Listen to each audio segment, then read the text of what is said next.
Sure. And if you don't mind, just make sure that I have the privilege Yeah, to yeah. Now, share. I'm on it. Thank you. Uh, So where is everybody from? Where is everybody that's joining us from? so in the Zoom meeting, I think we have neurosurgeons and residents from Latin America, and also we have someone from Afghanistan. But And here in the auditorium, we have the majority of residents and also neurosurgeons with a lot of experience in spine surgery and in general oh, surgery.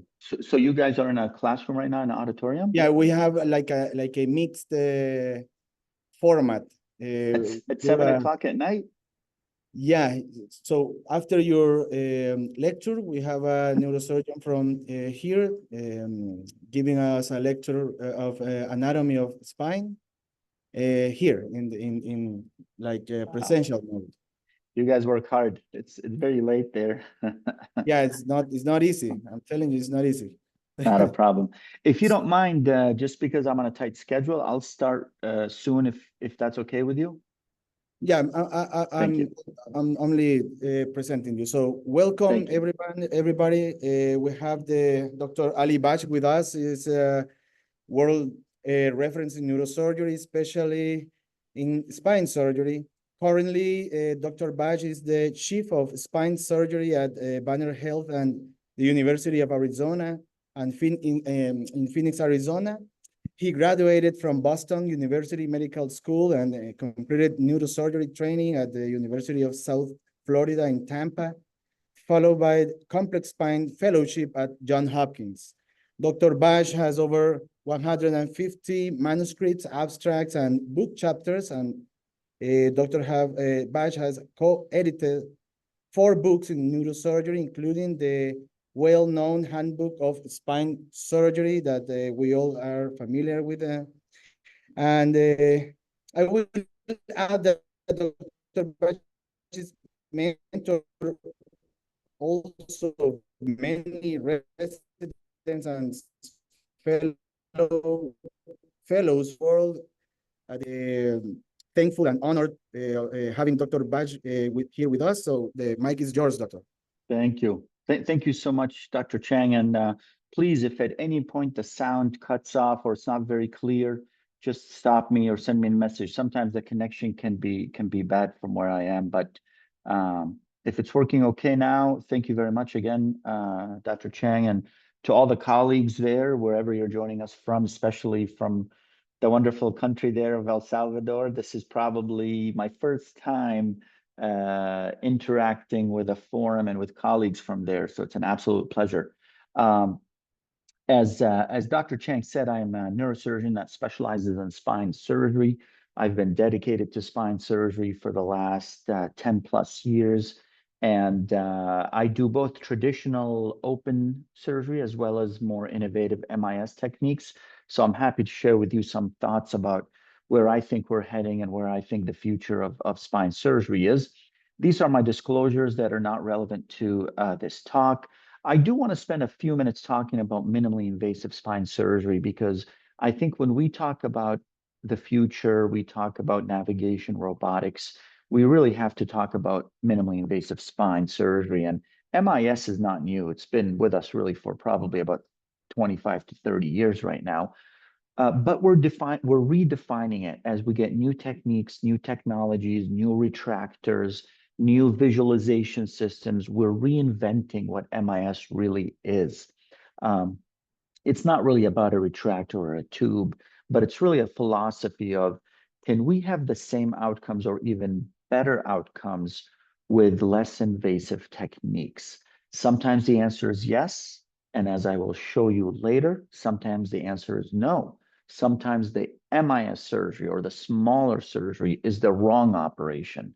So it's important for us to know what's the right thing for the patient and then see if we can apply open techniques, traditional techniques, or maybe MIS, maybe endoscopy. But we have to revolve the technique around the patient, not make the patient and the pathology fit the technique. I hope everybody appreciates that. That's a big theme of my talk today. We all know what the advantages of MIS are: smaller incisions and less blood loss and less infections. The reality is that most MIS techniques in the long run really don't have any better outcomes than traditional open techniques, right? Let's be honest. If you do an open T10 to pelvis, or if you do multi-level lateral, ALIF PERC screws, maybe the PERC screws MIS lateral will have less infections, less EBL, but probably at 2 or 3 years, there's not going to be a big difference. The difference in the surgical outcome honestly does not depend on the approach. It depends on the indication, the patient's biology, the bone density, the comorbidities. That's what it depends on. It doesn't necessarily depend on the technique. Now, minimally invasive, I like this slide because it has both MIS or mini open, it has navigation. Really, the obstacles are the same. If you're talking about minimally invasive surgery or navigation or robotics, technically it's demanding. You have to do more education and training. It's very costly. So depending on which country you're in or which center or which city, sometimes you can get it and sometimes you can't. And then is it effective? We're going to do all of this work and go to extra training and spend a lot of money. Why? Is it more effective? Is it more safe? Or are we just, trying to say we use new things? Now, I like to show the slide a lot because, we don't like to hear, oh, we've always done it this way. Alternatives have always worked. We don't like to hear that, right? We know alternatives have worked. We know we've done it this way for a long time and it's fine. People have been doing lumbar laminectomies and fusions for decades. Does that mean we need to do it today the same way it was done 20 years ago or 30 years ago or 40 years ago? I hope the answer is no. I hope we can continue to evolve the technique to make it better, safer, with better outcomes. Now, with minimally invasive spine surgery, again, there are many challenges, but the two big ones are radiation exposure and the expense. We've done a better job with both of them. I think with navigation, CT-guided navigation, O-arm, things like that, there's less radiation to the surgeon and to the staff, but radiation exposure continues to be a major issue when we talk about MIS spine. Now, I know a lot of people here who are with us today. I'm sure they use different types or different versions of MIS and tubes. This is an old case of mine with a tubular retractor for a minimally invasive microdiscectomy. Very big patient. I really like MIS for these cases. Nice tubes, small surgeries. I don't have to worry about giving the patient a big open incision, especially if they have a high BMI. So people have been doing this for many years. This is not new, but I like the tubes for MIS lamis and discs because it gets you that especially for the neurosurgeons here, it really, we can use our microsurgical technique. We can use, our training. In our training, we learned how to use microscopes and we learned how to do micro dissection in the brain and the Sylvian fissure and aneurysm clipping and neuro-oncology. All of this you get to use in the spine. And I think that's why, I think neurosurgeons have a huge role in modern spine surgery because of the techniques we learn in training. So for those residents who want to do spine surgery, trust me, keep going to the, oh, sorry. I think I'm told there's a connection problem. Let me know if I'm back, Dr. Chang, and I'll continue. I'm going to pause until I hear that we're back.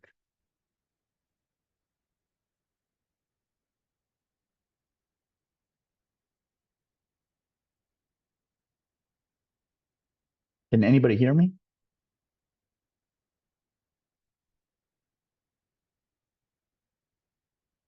Sorry about that. Let's try it again. Can anybody hear me? Yes, doctor, we hear you. Oh, okay. Well, let me tell Dr. Chang.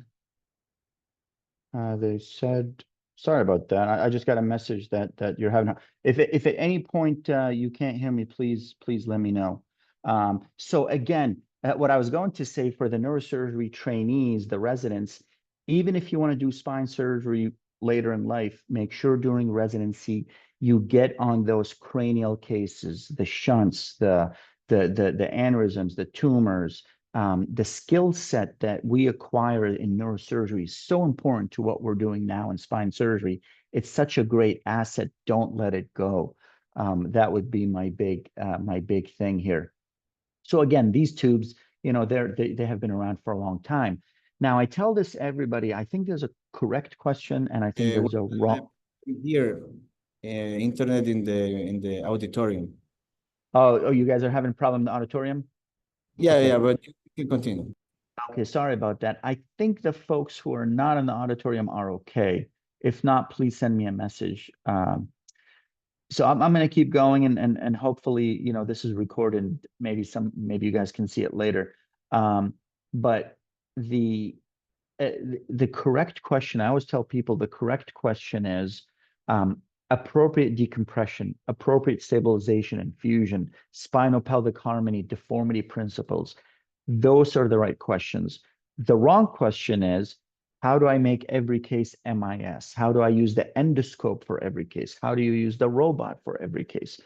Again, make sure that you're focusing on the principles, not the technique. The technique comes and goes. The principles are very, very important.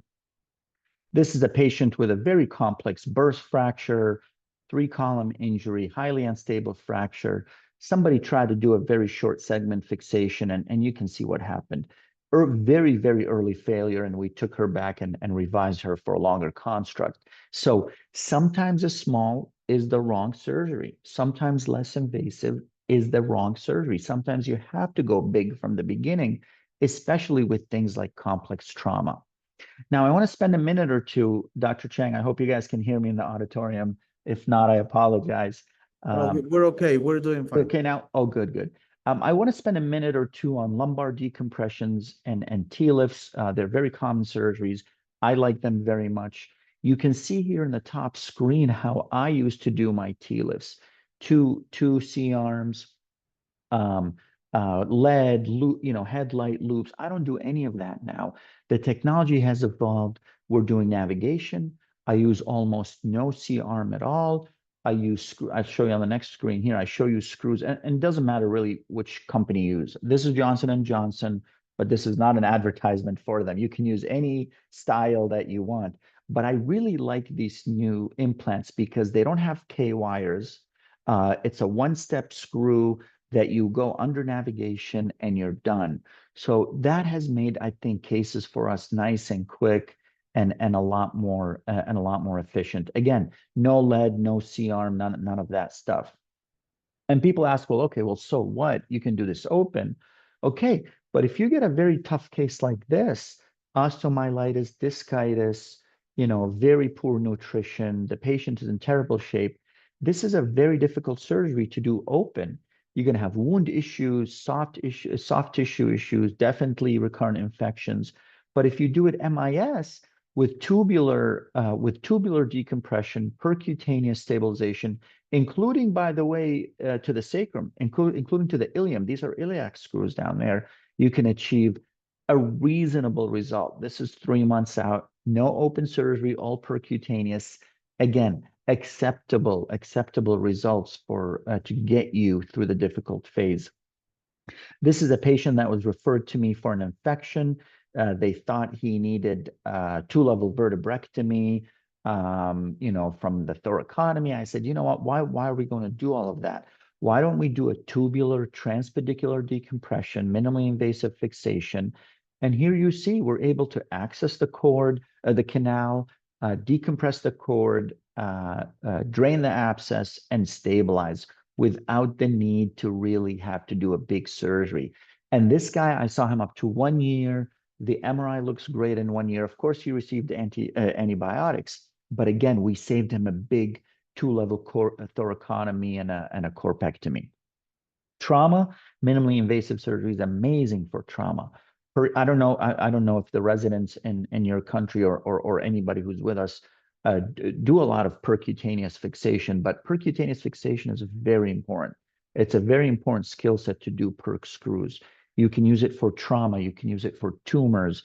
It's a very, very good skill set to have with navigation or without navigation. And we do this a lot for burst fractures, for chance fractures. Those are really, really nice for chance fractures. And of course, as I tell everybody, it probably has become a very important tool in metastatic disease. Patients that come in with metastatic disease, even like in the picture here on this side, this is lumbopelvic fixation. Lumbopelvic fixation for sacral metastasis. We know they're not going to fuse, right? People are like, well, there's no place for fusion. I don't care if you do this open or not. These patients are not going to fuse. You just want to stabilize them, perhaps get the pain under control until they're able to do adjuvant therapy and hopefully have some decent prognosis. So there's been a great impact on decreasing the surgical footprint in spine tumors. And also in the elderly, we look at this, our terrific research fellows. By the way, many of them from Central and South America. We have phenomenal research fellows from Central and South America who join us in the US for research fellowships. They do a great job of looking into these scoping reviews, literature reviews, meta-analyses, really to look at what we do and make sure what we're doing is right and that we're heading in the right direction. Now, one word about navigation, and I talked about it quite a bit. I really like navigation. I'm lucky to be in a medical center that has it. I think it makes me faster, it makes me safer. But these two pictures on the left, this is a patient that was done at another hospital for C1, C2 fixation. This was done with navigation. So I'm trying to show that navigation is not going to do the surgery for you. If you don't have a good idea of the anatomy and the basics of the techniques to place implants, the navigation is going to get you in trouble. The robots are going to get you in trouble. So even with navigation, things can go bad. You have to know the basics and you have to know how to use it well. As a lot of you know who follow me online, we're very excited about robotics.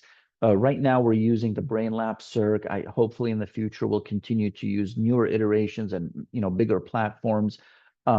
I think robots today are not really where we want them to be. I think it's going to take another probably 7 to 10 years to get us to get the robotics really to be where navigation is today. I tell everybody, navigation today makes me faster. Robotics probably slows me down a little bit. And again, that's me. Other people are really good at it. I think in a few years, we're going to get there. And I hope robots of the future don't just put in screws or help you put in screws. I hope they help with the laminectomies and the osteotomies, and with AI and preoperative planning.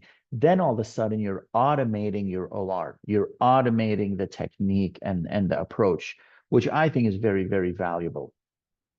Some cases are open surgery. This is a case I did in open surgery, and it wasn't MIS. So this is a very important slide, especially for the residents and the trainees, because I tell them, don't undercorrect or don't cut corners just so you can use an endoscope or use a tube or do it MIS. Sometimes the right surgery is the open surgery. If you don't know how to do it, call a colleague, have them help you, or send the patient to somebody else who does surgery, because everybody here knows in spine surgery, the first time is the best time for a good outcome.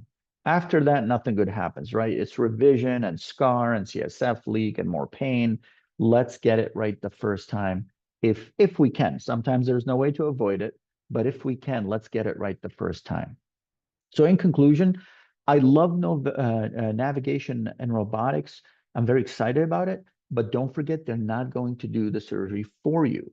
They can either help you and make you quicker and faster or safer, but if you don't know the anatomy and you don't have a good foundation of spine surgery, they can hurt you. They can make you misplace screws and get you in trouble. So it's a double-edged sword. They can go both ways. Obviously, you can use enabling technology in anything, but minimally invasive spine is really where it is, because in minimally invasive spine, we use so much fluoro, so much radiation, the enabling technology hopefully will make us use less X-ray and less fluoro. Don't forget about the right questions. Ask the right questions. Make sure the indications are good. I swear I'll tell you this, at the end of the day, one technique is not better than the other. It's the indication. It's the patient's biology. It's the comorbidities. That's what's going to make one patient better than the other. Like I said, we have, I'm very lucky to work with a wonderful team here in Phoenix, Arizona. We have a lot of research fellows, clinical fellows. It's a really nice program.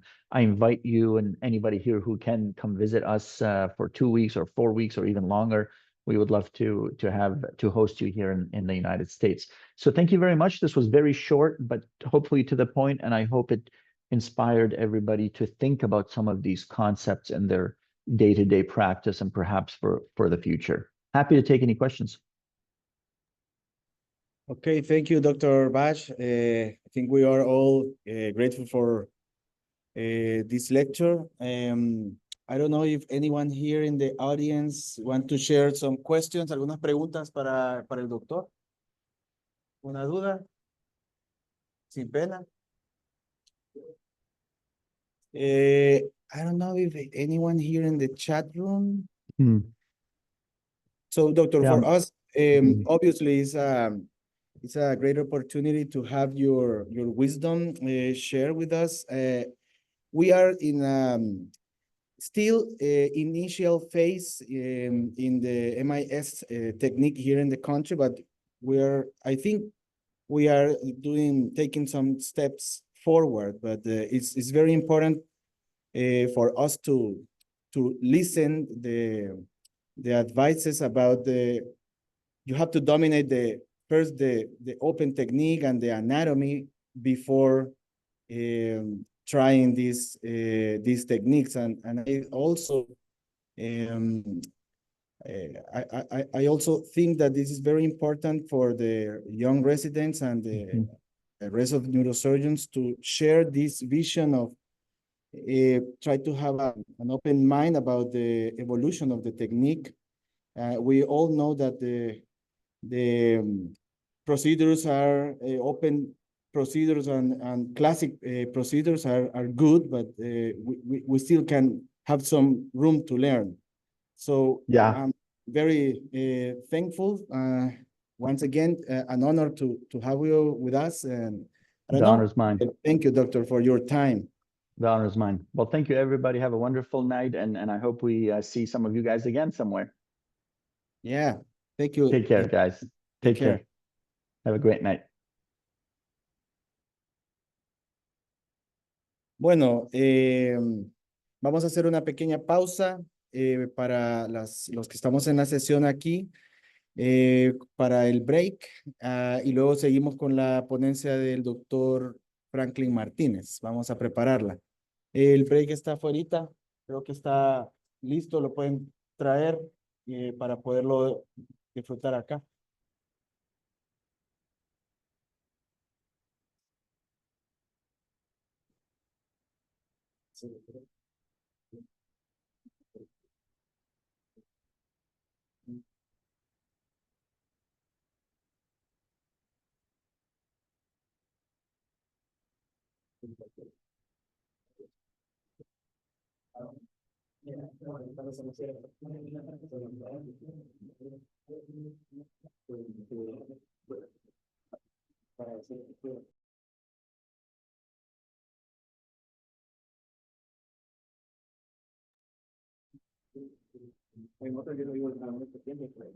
Bueno, vamos a reiniciar esta sesión para los que todavía nos acompañan. Creo que ya solo quedan de habla en español. Vamos a continuar con el doctor Franklin Martínez. Él es neurocirujano formado en la Universidad de El Salvador, Hospital General del Instituto Salvadoreño del Seguro Social, y nos va a acompañar con la temática de anatomía quirúrgica de columna. ¿Me pueden confirmar si están observando la presentación a los que están conectados en Zoom, por favor? Sí se ve, sí se ve. Gracias, gracias, gracias. Bueno, comencemos.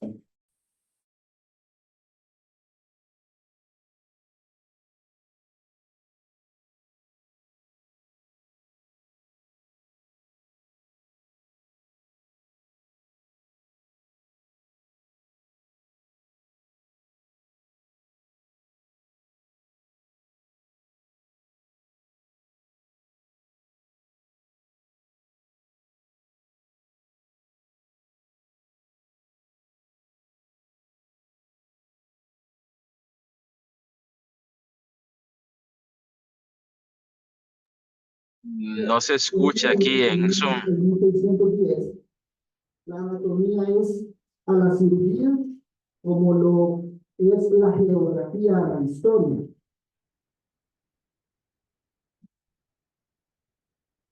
Desde la vida intrauterina, la columna se va condicionando en una curvatura primaria, una forma cifótica desde su inicio y posteriormente en la vida extrauterina se refieren a curvaturas secundarias.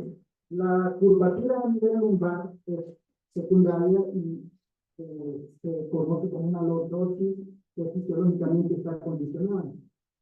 Panjabi desde un principio planteaba la idea de un componente de tres elementos en donde hay un sistema estabilizador, un sistema pasivo y un sistema controlador.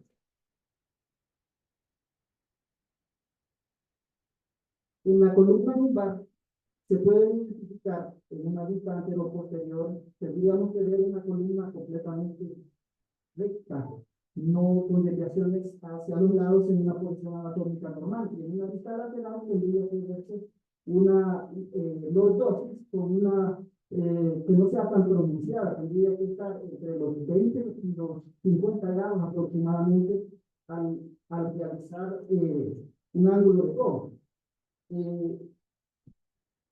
El ángulo de codo para medir este sector debería de trazarse en el plato inferior de la vértebra L5 y en el plato superior de la L1, y ahí está en el rango entre 20 y 50 grados. Tenemos una vista anteroposterior y lateral que nos muestra la forma como debería de verse. Y para empezar a analizarla, se pueden ver muchos elementos que conforman este sector. A nivel de una vista posterior se puede identificar como primera impresión las láminas, cuya forma a nivel lumbar nos recuerda a una letra H, por la característica de la proyección que hace las facetas articulares superiores y las inferiores y su unión en el centro con la espina. El cuerpo vertebral lumbar tiene la característica son los cuerpos de mayor tamaño. Conforme va descendiendo de nivel, el cuerpo tiene que ser más robusto para poder soportar la carga axial, a tal grado que el cuerpo de L5, en una vista ligera de la columna, se puede observar que es de mayor tamaño. Eso lo explica porque en el ser humano, gracias a la diferenciación, el centro de gravedad normalmente se mueve entre L3 y S1. Por eso es que el sector que más resiste carga axial. El cuerpo vertebral se puede identificar en esta lámina una vista de superior a inferior con una forma reniforme, nos recuerda a un riñón, una vista lateral anterior que tiene forma de diabolo, lo describe la literatura, con unas impresiones marcadas en las partes laterales. Y en esta vista posterior pues está cubierto por la estructura del arco posterior, por lo tanto es difícil identificarlo.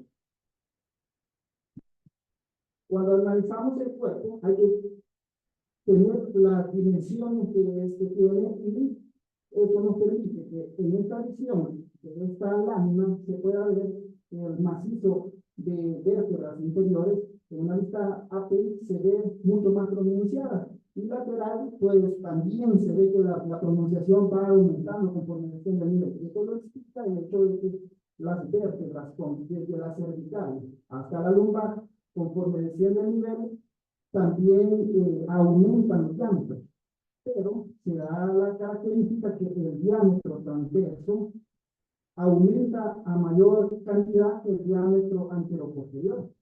Por lo que a nivel lumbar, desde L1 hasta L5, el diámetro posterior casi siempre viene siendo el doble del diámetro anteroposterior, el diámetro transverso. Por lo tanto, eso le da la característica de ser más ancha que larga anteroposteriormente. Y en la altura se comporta de la siguiente manera. A nivel cervical, esto da a entender la pequeñez de las vértebras a nivel cervical, pero conforme desciende, también la altura del cuerpo vertebral, tanto anterior como posterior, van incrementándose. Pero como nuestro objetivo es analizar la región lumbar, podemos ver que a nivel de L1 tiene una altura ventral mucho mayor que la dorsal. Incluso a nivel dorsal, que de L2 hacia el inferior, tiende a hacerse más pequeño. Por lo tanto, eso le da la configuración a las últimas vértebras que se ven en forma de puño. Y esto condiciona de mayor manera la curvatura fisiológica lordótica que tenemos a nivel lumbar.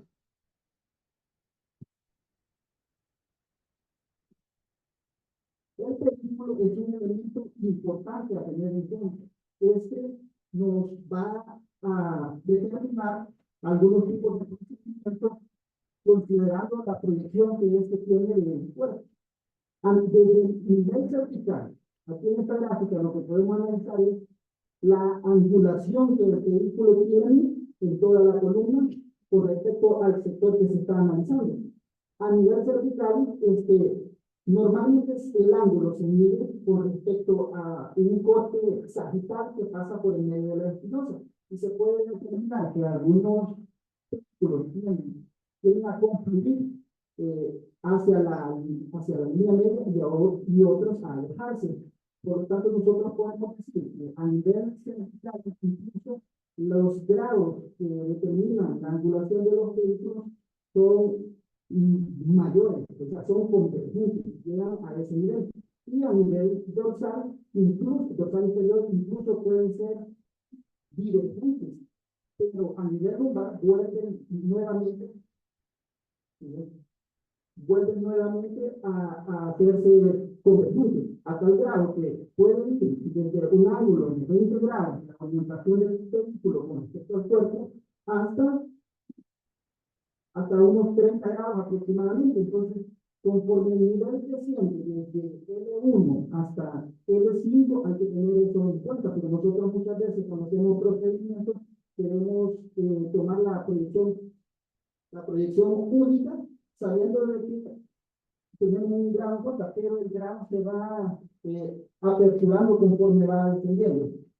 Proba de nuevo el control. El siguiente botón. Va. El vehículo tiene un grosor también que se comporta de igual manera, aumenta a nivel lumbar, teniendo incluso hasta los 20 milímetros de grosor en la L5, y ese comportamiento lo tiene toda la lumbar, o sea, se hace más el diámetro para empezar a aumentar. Y la altura del vehículo también aumenta, pero desde el nivel hasta el piso tiende a disminuir, pero por eso que al tener una forma más redondeada en la vértebra inferior. El vehículo se considera la estructura más firme de la vértebra. Lo explica por el hecho de que todas las estructuras que son de la parte esponjosa tienden a proyectarse a través de él. Todas esas estructuras vienen desde el arco posterior y tienen proyecciones que pasan, que fluyen desde el vehículo. Por lo tanto, el vehículo se considera la estructura más fuerte de la vértebra. Y por eso es que nosotros lo utilizamos para poder estabilizar la columna a través de ese elemento. El vehículo normalmente puede tener varias configuraciones. Ya vimos que el diámetro, conforme llegamos a la región lumbar, es tener una forma más redondeada por las dimensiones que van cambiando en cada nivel. Pero la configuración interna del vehículo, lo normal es que tenga una cortical y una esponjosa en su centro, con las trabeculaciones que concluyen en él. Pero eso solamente se da en el 80%. Hay hasta un 8 a 15% que incluso puede no tener estas trabeculaciones de hueso esponjoso en el centro y ser de aún mayor difícil acceso por la dureza en el momento de hacer un procedimiento a través de él. Eso hace que la parte anterior, donde no concluyen estas proyecciones de esponjosa, sea la parte más débil, lo que predisponga al tipo de fracturas que se dan del cuerpo por sobrecarga, haciendo acuñamientos anteriores en el crecimiento. Para poder encontrar el vehículo en la superficie desde una vista posterior, tenemos que tener en cuenta que normalmente lo vamos a ver escondido en la coincidencia de crecimiento, la apófisis transversa, la apófisis articular superior y la lámina, con la parte interarticularis que se proyecta hacia ese sector. Más o menos ahí está escondido, pero lo que estudia la literatura es que para poder encontrar el vehículo, normalmente trazamos una línea que pasa por el centro, tomando en cuenta que tiene una forma cónica, la transversa y la articular superior, una línea que pase por el centro de la base de ambas estructuras, de arriba hacia abajo y transversal, y ahí más o menos puede entrar el vehículo, pero este sector se puede mover de acuerdo al nivel en el que estemos abordando, puede ir un poco más superior o más inferior dependiendo del nivel que estemos. Y la angulación, como vimos en la gráfica anterior, puede ser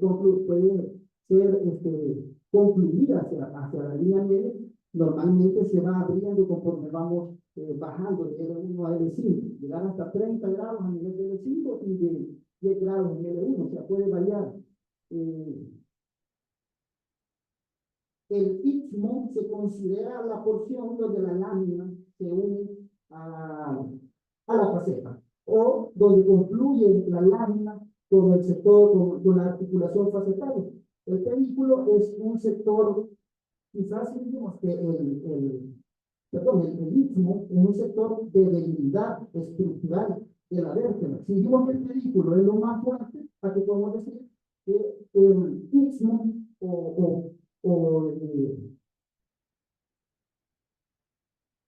el istmo es la parte más débil de la lámina. Entonces, un estudio donde hicieron descompresiones lumbares foraminales de L3, L4 a L4, L5, se estudiaron varios casos donde se llegó a la conclusión de que cuando vemos una proyección oblicua en una radiografía, sabemos nosotros que es el cuerpo que forma el pedículo es lo que determina el pedículo. Pero el pedículo, en este estudio, lo que hicieron es dividirlo anatómicamente en 4 segmentos, una mitad interna y una externa. La parte interna del pedículo, la parte interna del pedículo, la mitad interna es más delgada, mucho más delgada que la parte externa del pedículo. Entonces ellos dividieron en 4 partes y ellos concluyeron que por ser la parte externa del pedículo la más gruesa y la parte interna la más delgada, cuando hacían estos abordajes y había que retirar el cuarto externo del pedículo, no había ningún problema. Si se retira un 25%, no hay propensión a la inestabilidad. Pero si se retirara el 50% por ser esto el mayor volumen del pedículo, este tiende a fracturarse y a producir problemas de anestesia diatrogúnicos. No así como, por ejemplo, cuando nosotros hacemos abordajes interlaminares, que nos toca que recalibrar el foramen desde arriba. Nosotros normalmente lo que hacemos es retirar la parte, tocamos el istmo, pero en su parte interna, y por ser el más delgado, incluso se podría retirar hasta el 50% de esta distancia y no inestabilizar el segmento. Eso es bien interesante. O sea, la parte externa es la más gruesa y la más fuerte y la que debe de intentar evitar llevar toda la configuración.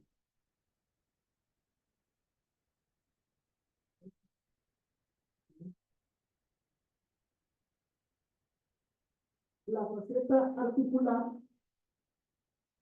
intenté buscar un esquema que presentara mucho mejor, pero aquí en este esquema se puede ver la espinosa, la articular inferior, la superior y la faceta articular de un lado y la de otro.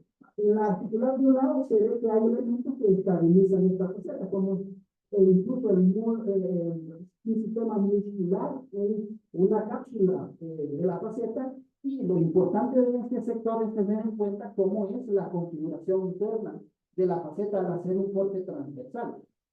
Normalmente la faceta articular, este tipo de articulación es la única articulación sinovial que hay en la columna vertebral. Está bien compuesta por un espacio articular que puede soportar un volumen de hasta 2 cc de líquido y tiene un menisco que amortigua el roce dentro de ella, una membrana sinovial que produce el líquido sinovial y una cápsula articular. Esta cápsula articular normalmente tiene entre 1 a 2 milímetros de grosor y se inserta en la articulación a más o menos 2 milímetros del borde de cada segmento articular. Eso hay que tenerlo en cuenta porque todos estos elementos, aparte de que hay ligamentos y cápsulas que estabilizan esto, se puede violar en algún momento si uno hace un tipo de procedimiento. Ya está descrito cuánto es lo que se puede extirpar incluso de la parte de la faceta sin causar inestabilidad, pero si nos pasamos de cierto porcentaje, nosotros podemos condicionar la inestabilidad en esa articulación. Esta articulación tiene una proyección y la proyección normalmente se analiza con respecto al eje sagital del cuerpo. Esta proyección puede ir desde los 25 grados, perdón, a nivel de L1 hasta llegar incluso superior a los 50 grados en L5.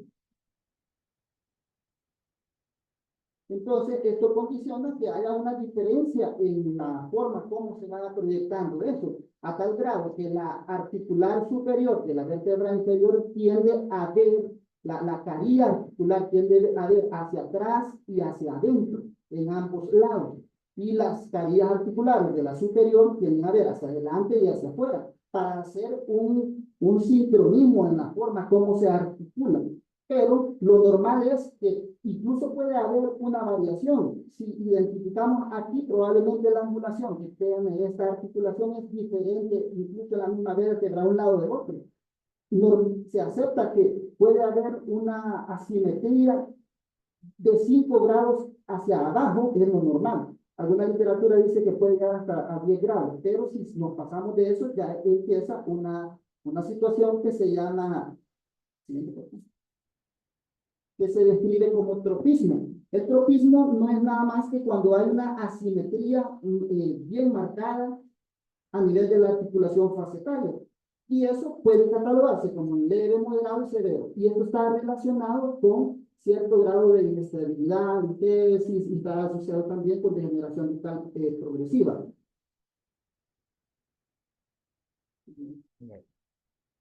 Esa configuración de la faceta es la que le permite la movilidad que tiene, dependiendo del sector de columna de la articulación, está más especializada en unos movimientos que en otros. Pero como lo que nosotros estamos analizando es la región lumbar tiene movimientos hacia lateral, hacia anterior y hacia posterior. Lastimosamente, la L5, por tener siempre un ángulo que va dirigido hacia abajo, siempre tiene tendencia a la listesis anterior, pero gracias a los elementos estabilizadores de la faceta y del disco y otros elementos, eso no se da.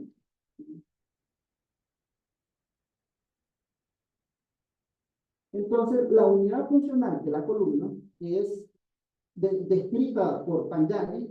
Él hablaba de 3 elementos, de un sistema controlador, que es el sistema nervioso, un sistema activo, que es el muscular, y el pasivo, que es otro ligamentoso. Entonces, aquí analizamos que la unidad funcional de la movilidad de la columna está compuesta por 2 cuerpos sucesivos y los componentes ligamentosos entre ellos, como en el disco. En este caso, vamos a hablar de el disco intervertebral, el disco intervertebral, el cual está configurado en el centro por un núcleo pulposo y un anillo fibroso. El anillo fibroso es la parte externa y el núcleo pulposo es la parte interna. El anillo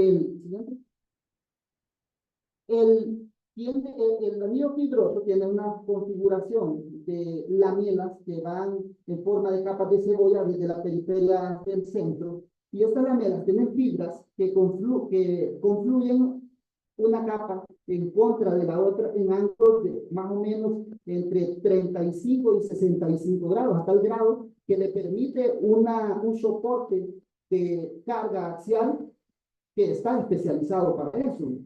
El anillo, el núcleo, la parte externa del disco, que es el anillo fibroso, lo configura principalmente colágeno tipo 1. Y en el centro, el colágeno tipo 2 es el componente principal, aparte de los proteoglicanos y todos los elementos que permiten que el núcleo pulposo mantenga una gran concentración de agua. Eso permite que este sector sea de que tenga cierto grado de movilidad.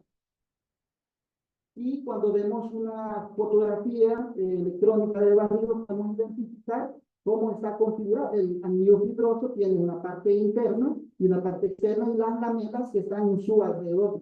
Hay un elemento que se llama fibra de Charpey, que se encuentra en muchos tipos de articulaciones, que son estas estructuras que van desde el hueso subcondral de cada plato articular, tanto el inferior como el superior, ahí se insertan y eso le da cierto grado también de estabilización al disco intervertebral. Y aquí podemos identificar en este sector el ligamento longitudinal posterior, que es otro elemento que estabiliza el disco.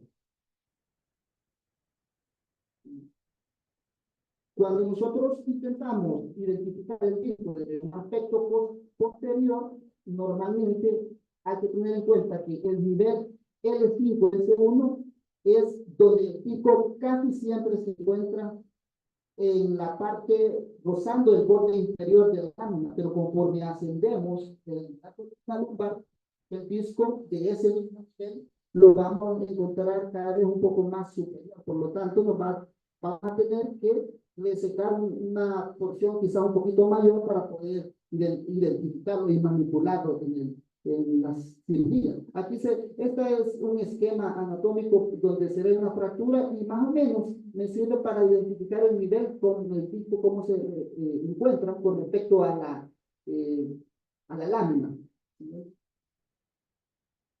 ¿Sí? Sí. Y los otros elementos que estabilizan la columna, tenemos el ligamento longitudinal. Bueno, aquí podemos ver en este esquema el sistema ligamentoso, ligamento longitudinal anterior, el posterior, el disco, los transversos y el ligamento amarillo. Aquí se puede ver el ligamento longitudinal posterior y aquí es una vista lateral. ¿Sí? El ligamento longitudinal anterior es una estructura gruesa que se inserta en el aspecto anterior de los cuerpos vertebrales y muy poco en los discos. Tiene un grosor de aproximadamente 1.5 a 2 pulgadas y está dispuesto en capas que van desde una superficial, una intermedia y una profunda. Y estas tienen fibras que la superficial tiene fibras que incluso pueden ir distancia hasta de 3 a 4 cuerpos vertebrales, pero las más profundas van de un cuerpo a otro. Donde ellas se insertan en la parte anterior del cuerpo vertebral, normalmente en el disco no hacen mucha inserción y a veces cuando hay inestabilidad, eso es lo que da origen a los llamados osteopitos por tracción, porque es el sitio donde queda en ese sector que al haber inestabilidad empieza la formación de estas estructuras. Porque cadavérico se puede identificar el ligamento longitudinal posterior, que es esta estructura que apenas se ve acá, el saco dural, y el ligamento longitudinal posterior es otro de los elementos que tenemos que tener en cuenta que estabiliza el macizo de conglomerado de cuerpos vertebrales en la parte posterior. El ligamento longitudinal posterior tiene un grosor diferente al anterior. Este puede medir menos de 1 pulgada, pero tiene una forma festoneada. O sea, no es como el anterior que es longitudinal todo, sino que este tiene como una especie de sierra, festones, lo escribe en la literatura, donde la parte donde más se inserta es en el aspecto posterior de los discos intervertebrales y no tanto en el cuerpo, no así el ligamento longitudinal anterior. A nivel lumbar superior, casi no tiende a fijarse mucho al cuerpo y por lo tanto, y el disco, y por lo tanto, las hernias tienden a ser más centrales a este nivel, porque eso lo explica. Y en el nivel más inferior, la parte del ligamento sí se inserta bastante bien en los discos intervertebrales, y por eso que a ese nivel las hernias normalmente son más frecuentes en la parte lateral del receso.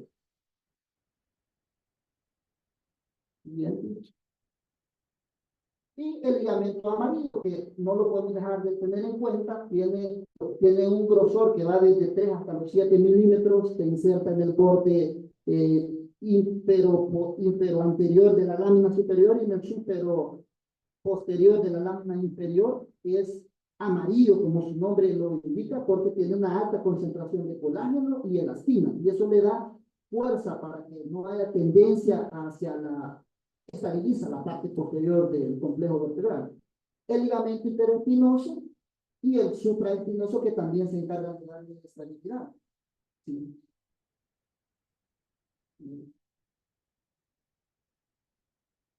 Los ligamentos intertransversos que van a la parte lateral en las apófisis transversas, todo ello configura un sistema articular bien estable, y es lo que Panjabi describía, que el aspecto osteoligamentoso es uno de los componentes.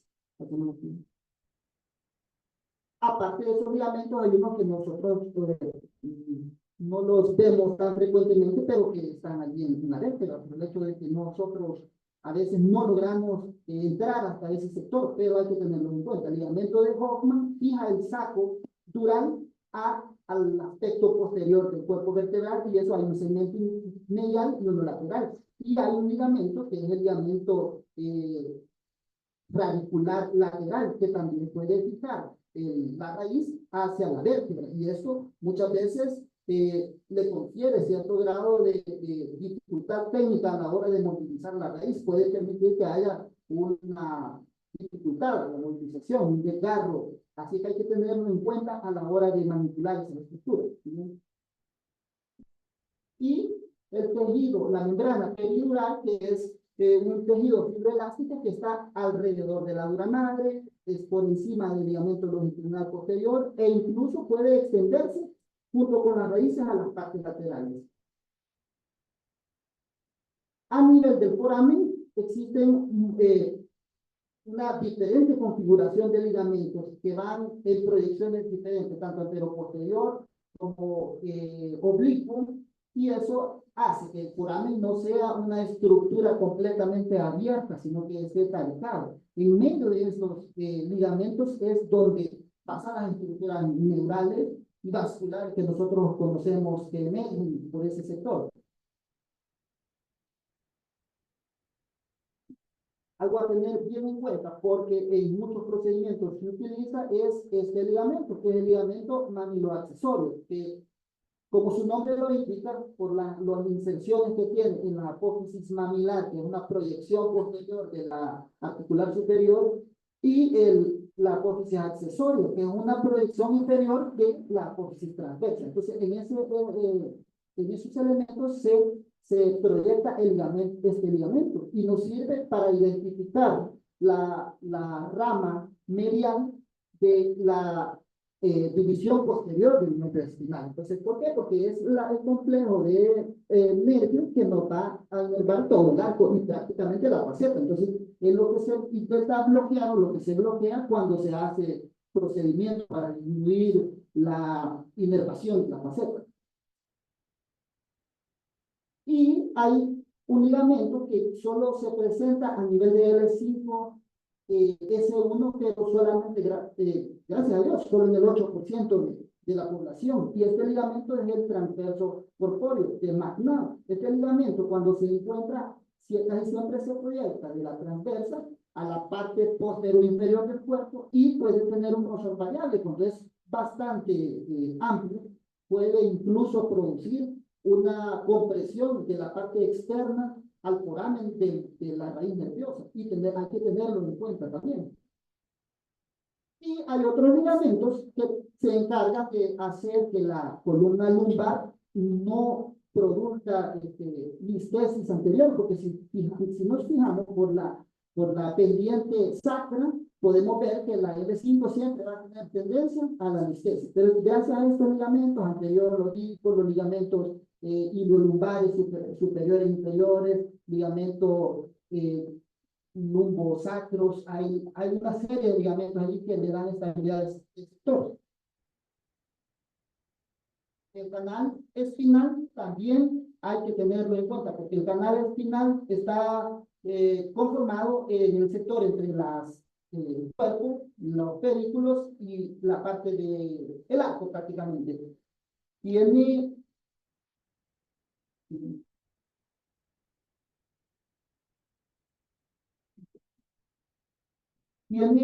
sectores. Cuando nosotros lo vemos en una vista axial, hay que identificar, siguiente, hay que identificar el centro, que es la parte central del canal, el canal central, siguiente, el receso lateral, que es lo que está a la par de él, y, siguiente, el foramen interlateral. Pero esto pareciera sencillo al imaginarlo en una vista axial. Realmente, siguiente, la configuración de este canal hay que analizarla de varias maneras. Primero, el diámetro que posee, tanto uno anteroposterior como transverso. El diámetro transverso normalmente es mayor que el anteroposterior. Y en la región lumbar pueden estar, aquí está descrita las medidas de ese diámetro siguiente, pero nosotros vamos a considerar estrechez del canal cuando tenemos ciertos límites, pero últimamente se ha manejado algo que se llama volumen de reserva, y el volumen de reserva es prácticamente aquella cantidad de volumen, para la redundancia, que queda por fuera del saco dural, y este se mide trazando una línea desde la parte posterior del cuerpo al vértice donde confluyen las láminas y restándole la cantidad que ocupa el saco dural. Entonces, ahí más o menos podemos tener un cálculo de lo que queda externo al saco para poder determinar si hay una estrechez. Entonces, al graficarlo nos da más o menos a nivel cervical un volumen de reserva bastante amplio y a nivel lumbar también.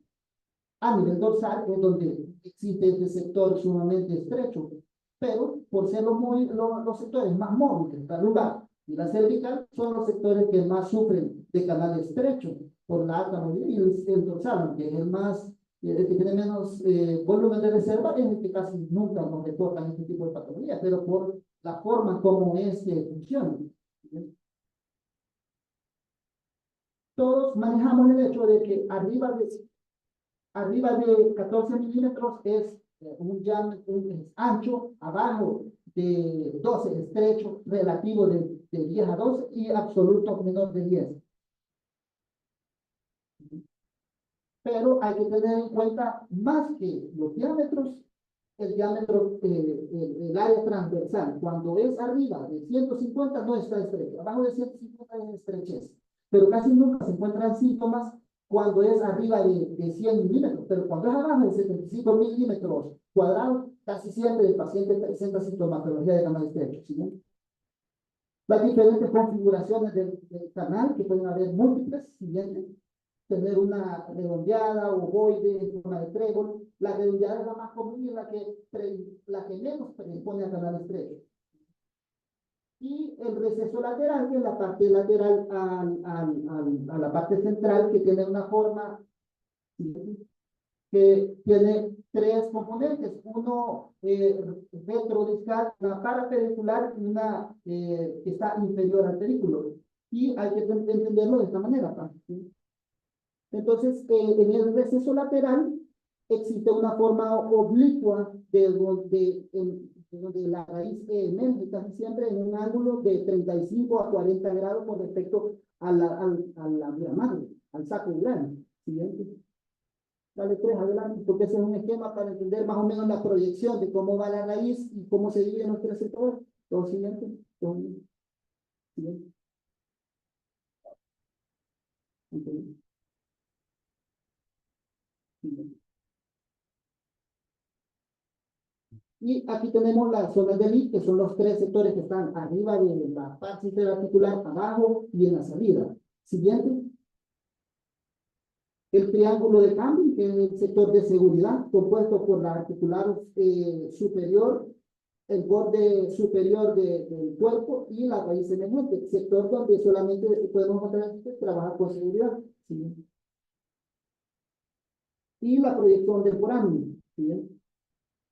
Que se proyecta más o menos a nivel lumbar en un ángulo de 90 grados con respecto al corte sagital. ¿Sí? La salida del foramen nunca es transversa, sino que es de forma oblicua, de arriba hacia abajo, siendo más oblicua en la parte inferior. ¿Sí? Y en una vista lateral, el foramen siempre vamos a verlo a nivel lumbar en forma, se describe en una forma más o menos de coma, con diámetros que van, ¿sí? Bueno, con diámetros que van en AP de 8 milímetros y en altura más o menos 10, pero una corte transversal, un área de más o menos entre 100 y 150 milímetros cuadrados. Y las partes que encontramos en el foramen, estructuras anatómicas, el ligamento amarillo, la articular superior y la parte posterior del cuerpo, el disco. Entonces, todos estos elementos pues, producimos un canal estrecho. Este es un sector que se llama zona oculta de Magnar, donde lo que tenemos en la parte posterior es la raíz que está ocupando el sector de salida y la zona de pases. Por cuestiones de tiempo, creo yo de que aquí lo que hemos tocado son los aspectos osteoligamentosos de la columna. Realmente se podría hablar de músculo, de sistema nervioso central, porque son los elementos de todo, pero por cuestiones de tiempo vamos a resumirlo de esta manera, solo el aspecto osteoligamentoso de la columna.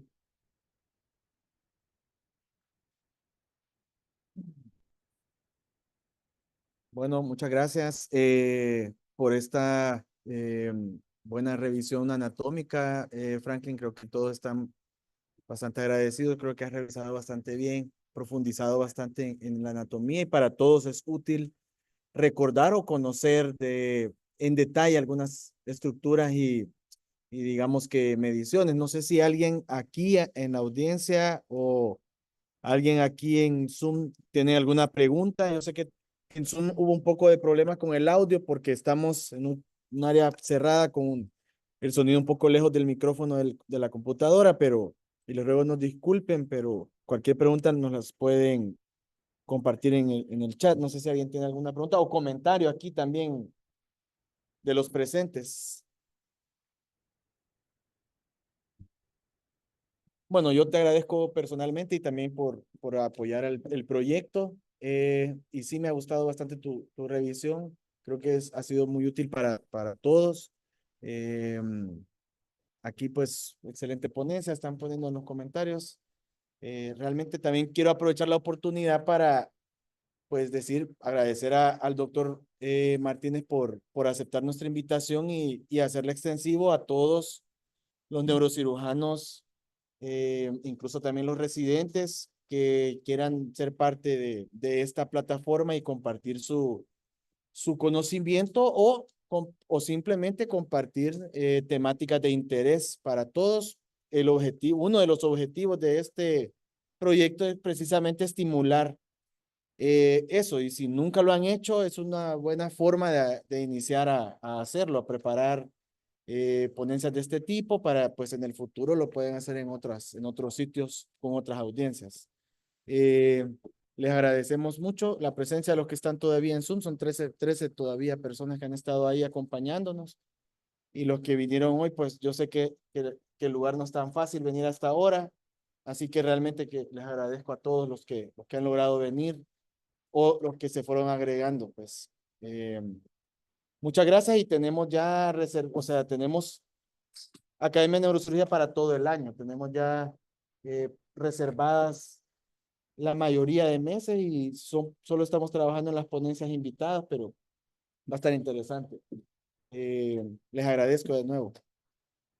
Adiós a todos aquí en Zoom.